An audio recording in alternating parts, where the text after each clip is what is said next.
and kind of imprisoning them in very bad conditions in the different concentration camps during World War II or during the Nazi regime in Germany. Generally, is known as the example of eugenics. And you will be surprised to know that at that time, like early 1900, late 1800, lots of scientists, they actually came up with very sincere research papers to justify eugenics, that why as a society, why to build an ideal society, we, if we don't kill a group of people, at least we should kind of carve their rights, like the reproductive rights, rights to health, rights to education, rights to dignified living, things like that. But the thing is that, do you know actually for whom the eugenics was first applied?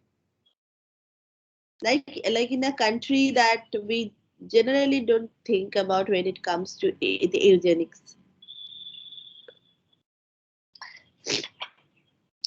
Uh, So, if I am not wrong, in the 1920s, the eugenics was actually applied to persons with disability. So persons with disability were one of the first, and for the record, actually in the concentration camps, it was not only Jews, it was Jews, persons with disabilities, communists, and any other people who were thought to be undesirable for the perfect Aryan race of the Nazi regime. So, persons with disabilities were first ones to be subjected to eugenics. So, yesterday we discussed about an ableist society, and uh, now we have seen that how we have defined the notion of the ideal person, and that's why we have also made persons with disabilities undesirable, and kind of we have until now many laws exist with kind of carves their different rights, especially the reproductive rights. So there are lots of aspects of history when it comes to disability that we don't know about. So that's why I gave the fast reading fast story from the disability visibility project, which says which is titled An Unspeakable Conversation. So if you saw that, it was between a lady with disability named Harriet and between the great philosopher Steven Pinker. So why I chose this, because yesterday also we have seen that we have this general notion that okay, how much bad our life can be, persons with disabilities are the worst sufferers, what can we do to lessen their pain? So it is not kind of again, so whose pain do you cure? Do we try to cure a person who is clinically ill, right? So of course, a person who is clinically ill, we don't deem them. So that is not a normal condition, not in a sarcastic sense, but in a very, very real sense. So if you have a fever, you are not in a like normal condition, right? You need to cure the fever. You need to cure your pain or others' pain. So even the great minds maybe of the times, and if you have gone through that, you will see the person like Professor Pinker. He actually advocates very strongly for animal rights. But when it comes to children with disabilities, he believes that their lives are so worse off that it will be justified for their parents to kill the children at birth or kill the children in the womb when some disability is detected. So euthanasia is fine, but this kind of, again, the argument goes like that, as persons with disabilities are the old sufferers, not thinking about that they are the perfectly normal persons, as normal as the term gets, and we should make our spaces such that they don't feel any barrier. We are kind of going on and to get an like an entire group of people, we are saying that it is fine to kind of not having them in our society, because we are not going to change the society. Why don't just kill them off? kill the babies, kill them at birth. They do not have much consciousness about that, and so everyone will be more happier. And that is coming from, so the shocking part was that that is not coming from, like eugenics. That was not coming from any negative connotation or any distance, from a perfectly good intent, that those people who are quote unquote suffering from disability, how can we ease their pain? Okay, so it is as like I say, if we so just think like this, because we also saw that okay, the persons with disabilities, अरे उसका पैर नहीं है, कितना तकलीफ होता होगा, we have this outlook, like, so things like उसको तकलीफ होता होगा, not what why the apparent problem, apparent pain is there at the first place. So uh, so we often think like that, yes, it will be better if we could have understand from the beginning that this child when born will going to have autism. So we could have had a second thought, that whether to have the child or not, right? Actually there are lots of tests. We don't test for disability, but some kind of like abnormalities or things like that in fetuses. But just think like that because we think disability as such a abnormal condition, somehow a person cannot preach these things alone. There has to be some receivers. We are the receivers, so somehow this idea sinks with us. But if we see disability just as another attribute, say if someone says okay, girls, when they will grow up in this society when every day there is rape, there is molestation, there is harassment, there is absolute misogyny is going on, why don't we kill all the girl children?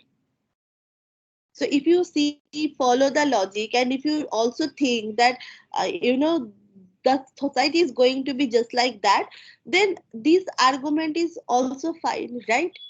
But then we get shocked because we so the point is that the way we see disability till now is not the same as we see any other attributes of the rest of the population. And if you see and if you really go through that story or that narrative, you will see that lots of debates also come around, like every time it was trying to be established that she is a wheelchair user, like the narrator is a wheelchair user. She needs to have, he cannot have hard food, cannot eat hard food, swallow or chew hard food. He, he needs certain respiratory exercises and things like that. Then how can she be happy? So those arguments, it came again and again in the narration. So I just wanted to bring your attention to this fact that we think that eugenics only happened during Holocaust, and it is a very, what is called a dark chapter in human history. But actually, it is not that simple. So actually, the people who propagated eugenics, they did not do it as the evils. If you see in the history, most of the horrifying scientific theories and inventions were done by otherwise perfectly good scientists, technologies, but who kind of saw the society or saw the people in what we now think in a very wrong way. So the earlier proponents of eugenics, they has a very good intention at heart to have a perfectly good functioning, able-bodied and are desirable society. So they were trying to make the world a better place for living as per understanding of their times. And of course, they were not the lone persons, right? Otherwise, it would not have survived till now. Okay, till this day we see in all over the world, in our country and also in abroad, that we sometimes believe that it is better to completely eliminate a group of people to have the perfect society. So that was the first reading assignment. The second one, the mathematical formula. Uh, has anyone read that?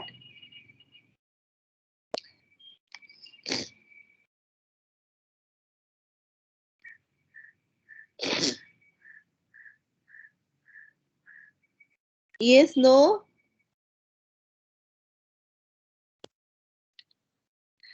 Acha, can I get a quick show of hands of how many people who are actually listening?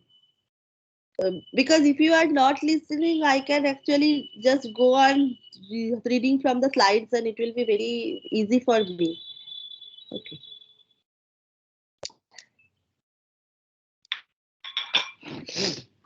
Okay, 35, 37.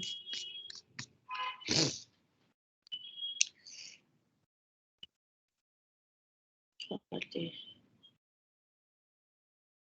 Out of 222, even half century is not hit. My God.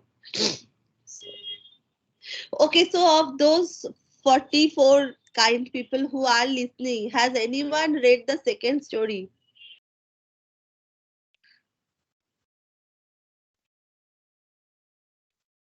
Yes, no?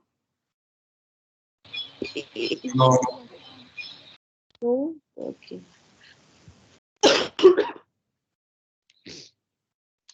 Okay, so do you know about golden ratio?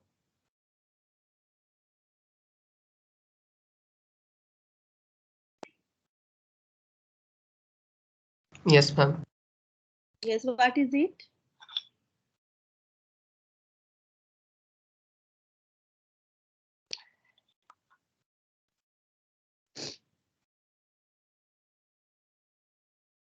Hello? Hello, ma'am. Yes. So I asked that do you know about golden ratio? Yes, ma'am. Ma'am,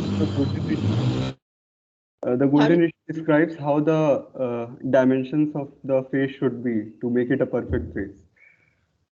Like, It's not only face, but so what is it actually? So it is not only uh, constant to face. So because it is a ratio. So what is the ratio? that exactly, I don't know that. Ma'am, Given Okay. okay, it's a ratio, but it is actually a spiral kind of thing. Yes, but why It's around spiral? Yes. 1.6 or And because 1.16. we when we like if we just fold the paper multiple times, so like half people we have to take the curve like Yes. So anyone else? So both of you are correct. Actually, all three of you are correct. Anyone else? given two numbers, then if the ratio of the larger number divided by the smaller number is equals to the sum of the number divided by the larger number. That ratio comes out to be 1.6. Yes. So what you described is just a Fibonacci series from Fibonacci series. Okay. Okay. So where have you read about the golden ratio? So why is it called the golden ratio? In architecture and art, like sculpture, art, architecture, it is perceived to be desirable that if the geometry of the particular art piece follows the golden ratio, then it appears to be more attractive. But it's like just a notion, not based on it. In Okay. many Okay. natural things, it appears. Yes, yes. In many natural thing it appears, and actually it is said that when someone draws a picture like say a human being, the anatomy also follows golden ratio. For if you see the pictures of Leonardo da Vinci, if you see the pictures of the Michelangelos, and you see the wonderful like the beautiful male and female figures, so the anatomy also follows golden ratio, like the ratio of face versus the body, things like that.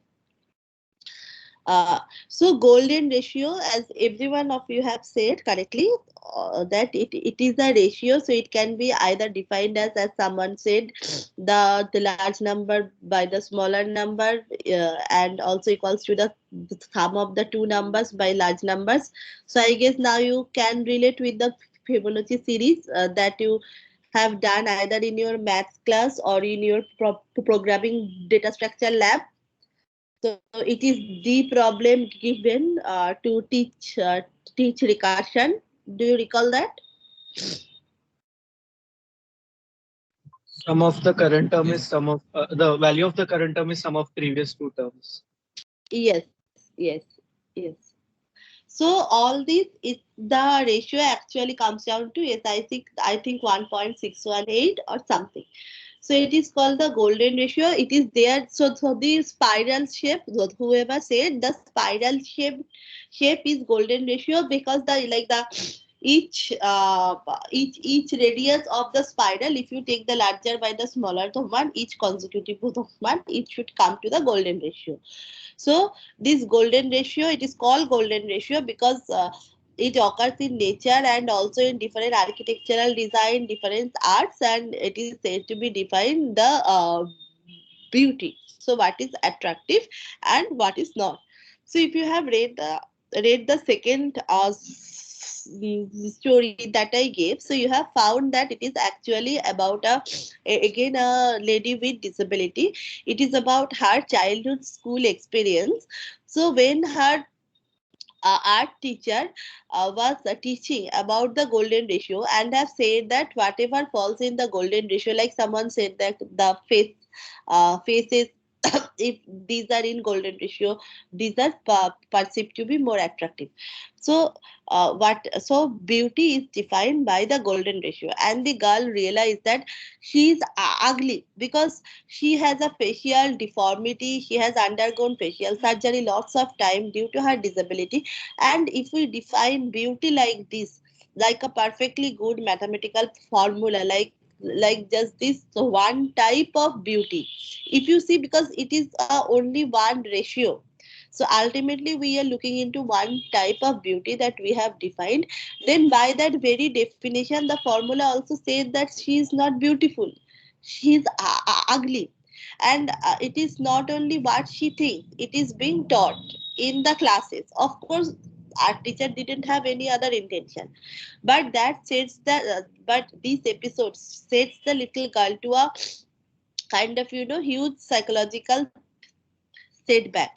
And then it was like her she narrates that she visited a therapist, and the person said that why don't you take a picture of yourself each day. And then she found how to get reassociated with her own body, with her own face, because she was kind of made to be thought made to think that she's so ugly that she kind of didn't wanted to look in the like they didn't want to look at her face or kind of feel associated with it. And she also narrates the experience that when actually Vogue came to take her and her sister's picture, and they kind of said like they have the faces like painting of Picasso. So somewhere it was kind of objectified them, and it was pointed out they are the person who are only known for the apparently, if you have seen Picasso painting, like apart from the beauty of the painting, so actually all the facial structures and all, they are like this these combinations of cubes, right? So broken and things like that. So these two girls, they were kind of portrayed as kind of like quote unquote how ugly their faces are. So the second story shows that when we stick to something like the one formula, the one rigid what we like to call scientific term, mathematical term, because we have a fascination for this thing like mathematical modeling, to have data, and we will model everything on data, and from everything a pattern will emerge. Pattern is very important to us, right? So pattern will emerge. So how these actually exclude many different type of people, how it undermines their everyday experiences, how it undermines maybe their uniqueness, their beauty, and what psychological effect it can have on persons with disabilities. So if you get time, go through the whole book. If you have more time, I think some of you like reading, so please do that. Okay.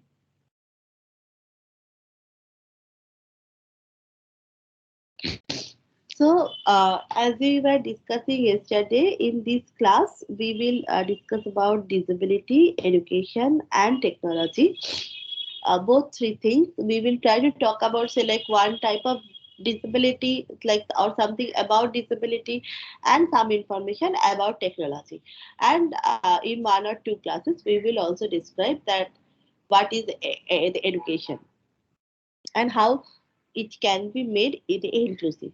Okay, so one just small one announcement. I have till now received just 61 responses for the course survey. Please complete that.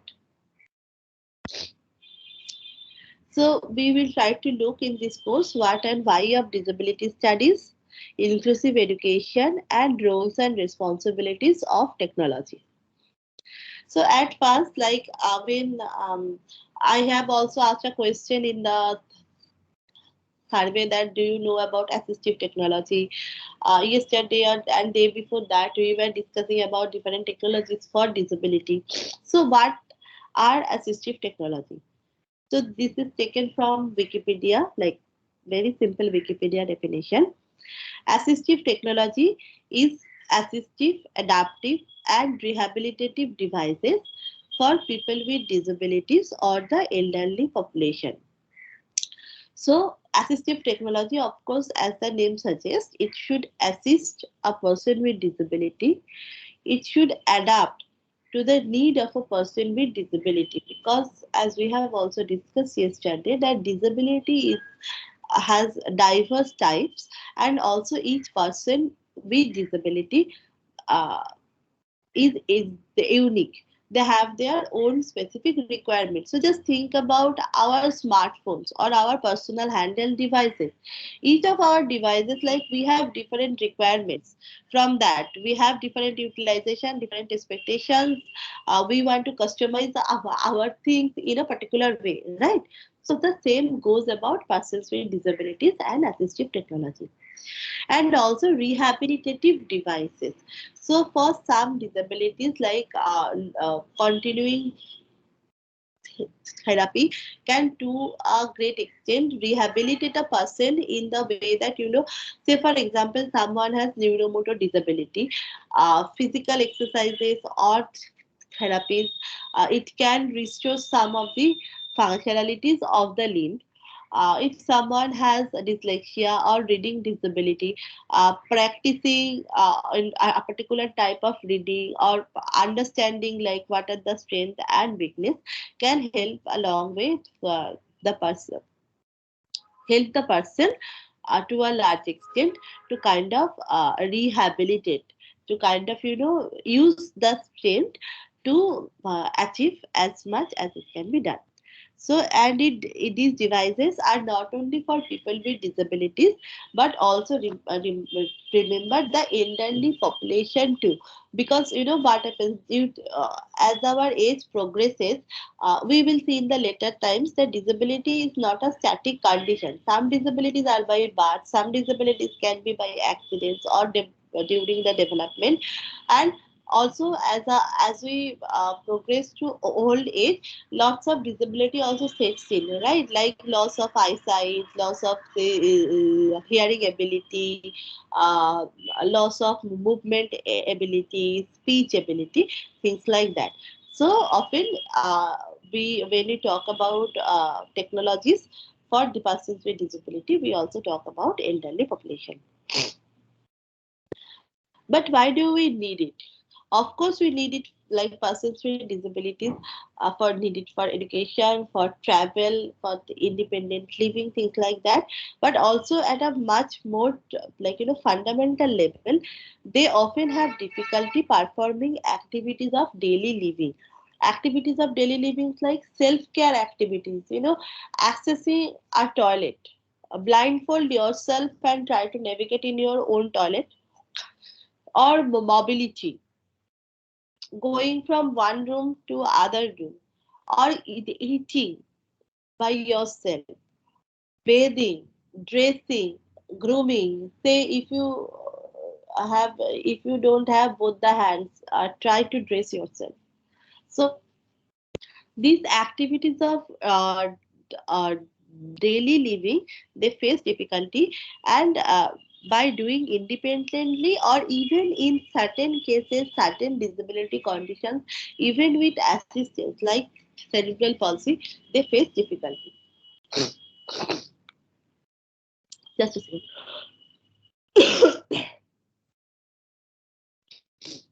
So, to assistive technology can ameliorate the effects of disabilities that limits the ability to perform activities of daily living and promotes greater independence uh, by enabling people. So the ultimate objective of technology or assistive technology is to, at the end, to promote independence for persons with disabilities. Why this is important? Because lots of time we don't think person with disability as a complete person, as an adult person. We often think, okay, they will need some assistance, or they need to be guided in every aspect of their lives. But no, it is not the case. They are just person like us. Would you like to be always guided and advised in every aspect of their life, even by your closest friend? No, right? And then we will also see a second term apart from assistive technology, which is called augmentative and alternative communication. What is this?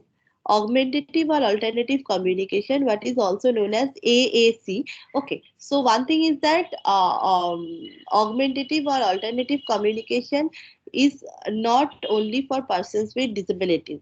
So it has an intersection with assistive technology when it is applied to persons with disabilities, but it largely encompasses the communication methods used to supplement or replace speech or writing for those with impairments in the production of comprehension of spoken or written language. This is a typing mistake, but it is there from last semester. Every time I see it, I think I need to change, but then I forget. So let me just simplify it. Uh, as the name suggests, what augmentations mean? Augmenting on top of something, like extending some capability, and alternative means multiple ways, multiple modes. So there are people uh, generally with disabilities or different conditions who do not communicate verbally. Verbally means like we do by speech. Like I am saying you, like I am constructing words and sentences which none of you are listening. But anyway, Ortha try, and I am communicating it to you. And I have also written down on slides by words and sentences, and which you are able to read and comprehend. Now, there are people who do not communicate in this way. It may be due to, like, they have some disabilities in comprehending the speech or the like writing things, or they have other disabilities which renders these modes of communication very difficult, this spoken or written language. So then we have these AAC devices. So one of the prime example is the pictorial communications, or what we call the bliss symbols.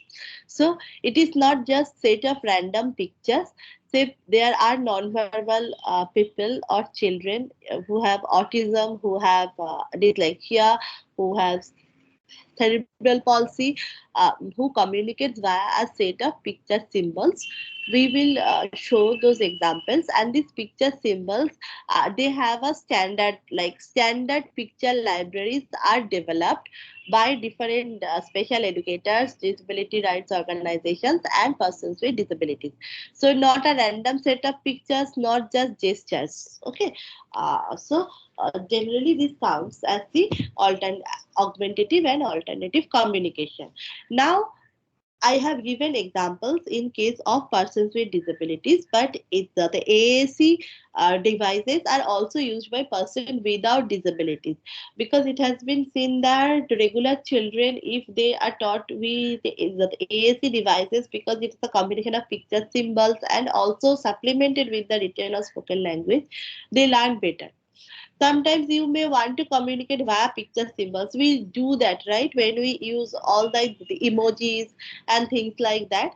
We communicate via a set of symbols, and the symbols are mutually agreed upon. So my WhatsApp emojis, your WhatsApp emojis, my Facebook emojis, so they almost look similar, or even most of them are same. Okay, so the AAC devices are for both person with disability and without disability. Okay, so any questions till now?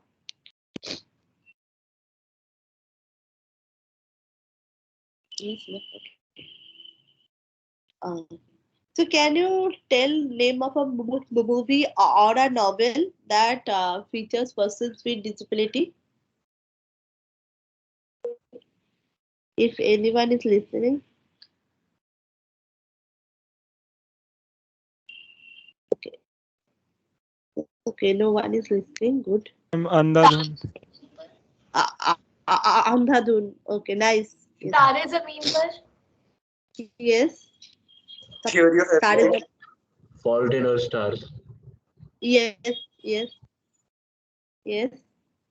Absolutely I just right. forget the name, but that was the old movie of Nasruddin Shah, which is based on a blind education, Braille education.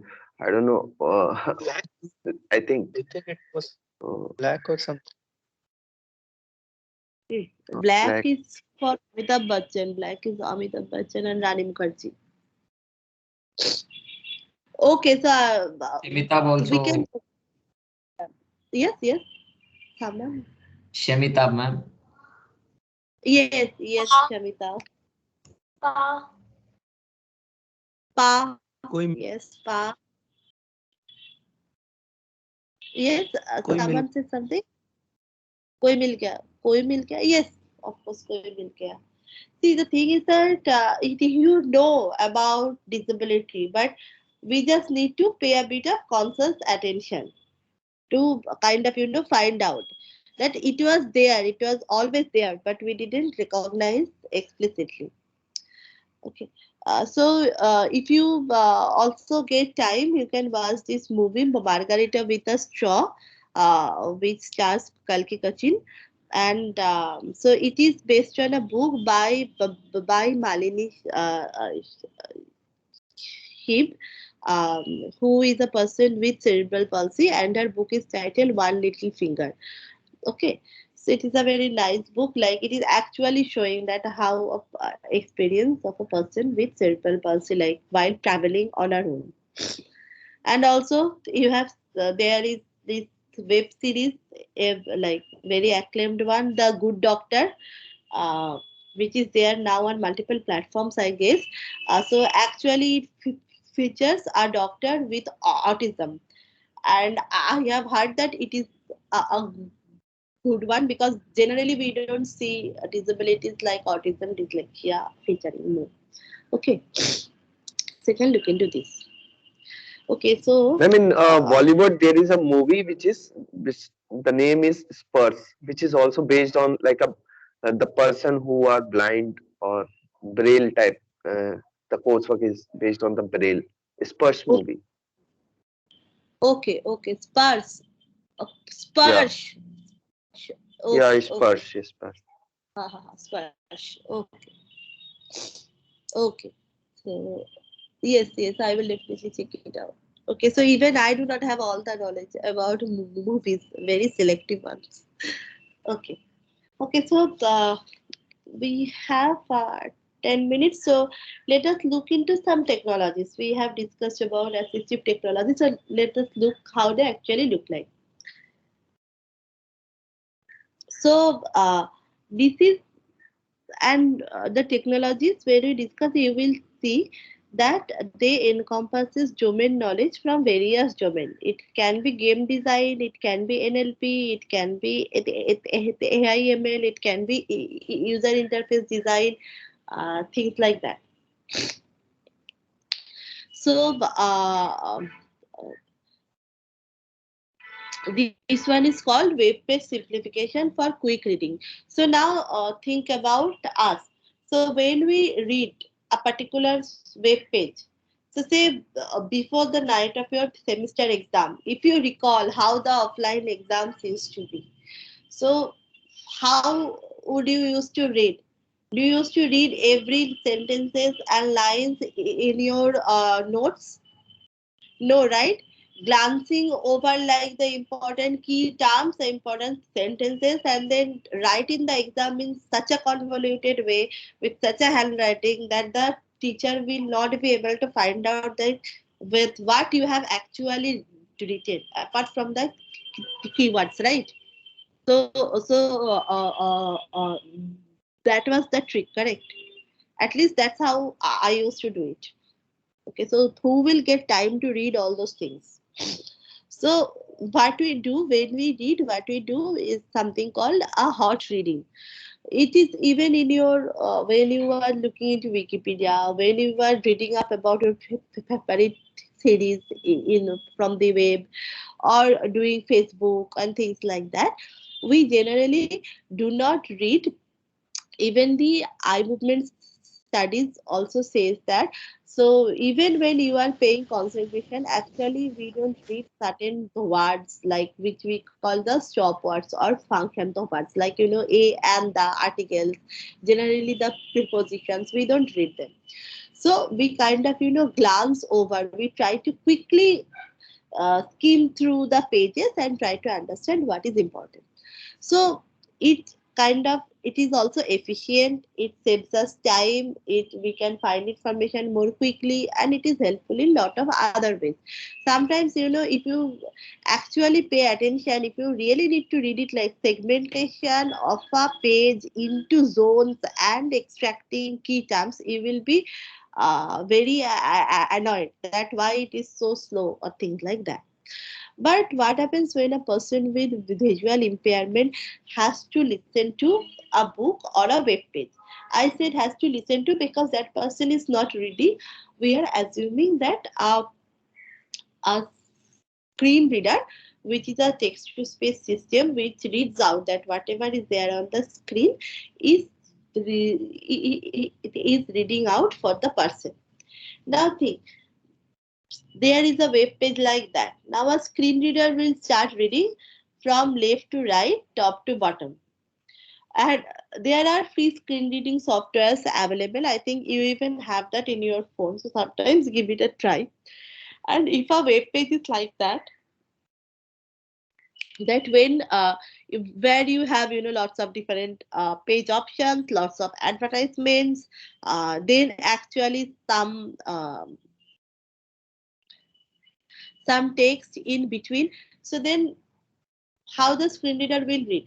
At max, it can segment out the components, but then also it will read from left to right, from top to bottom, and everything.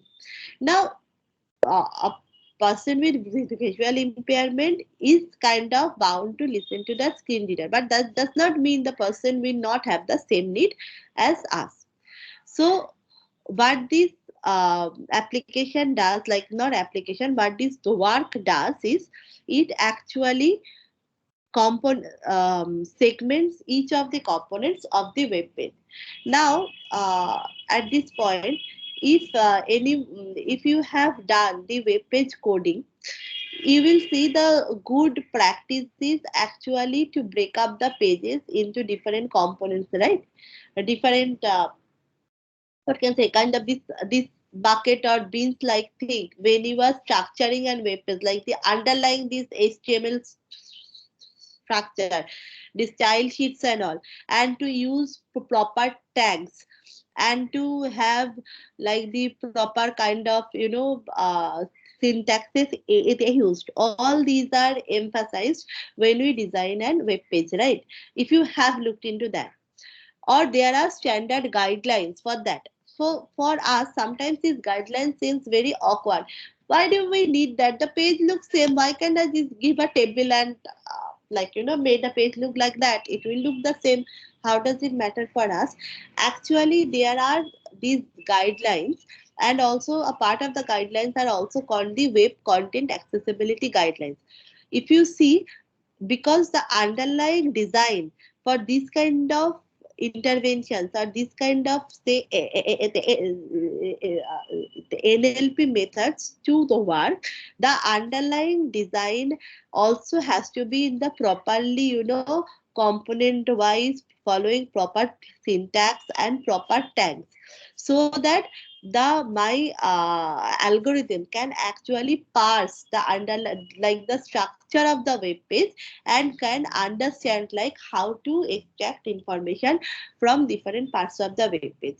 So here we also see that even as things like web development, which is generally looked down upon by us. Okay, we are the data scientists, right? Everyone wants to do data scientist, but even before we apply our data science on a thing, we need to pay attention that how the thing is structured at the bottom, at the fundamental.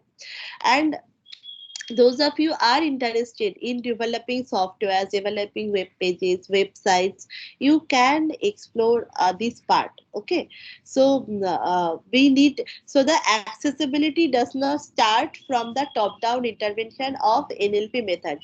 Accessibility and inclusion start from the basic bottom up design of the web pages. Okay, web pages and websites.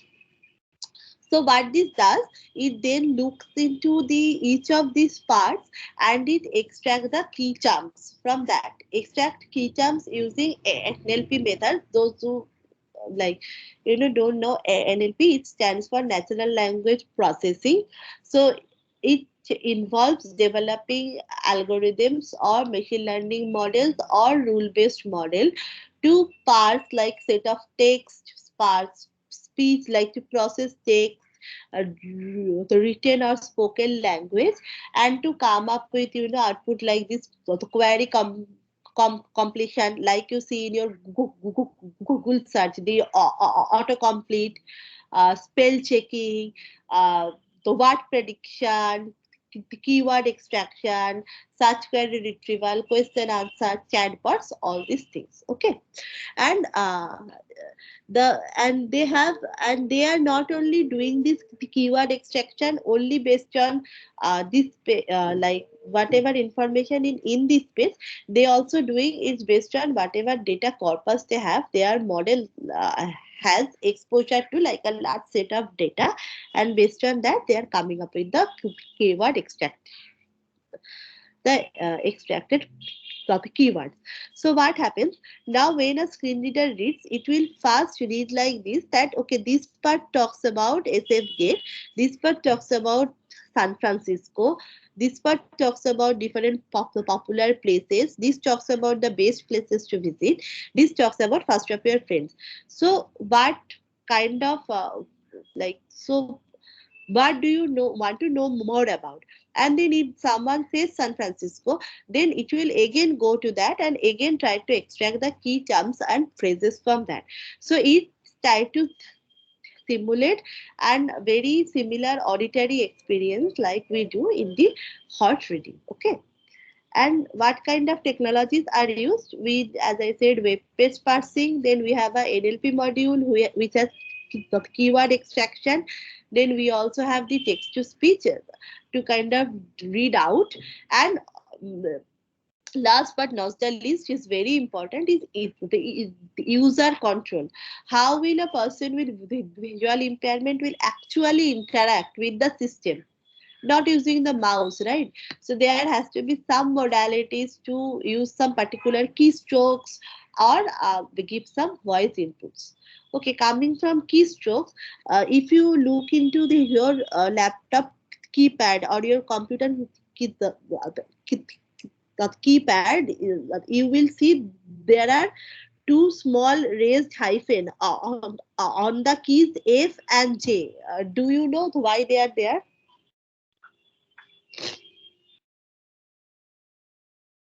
Anyone?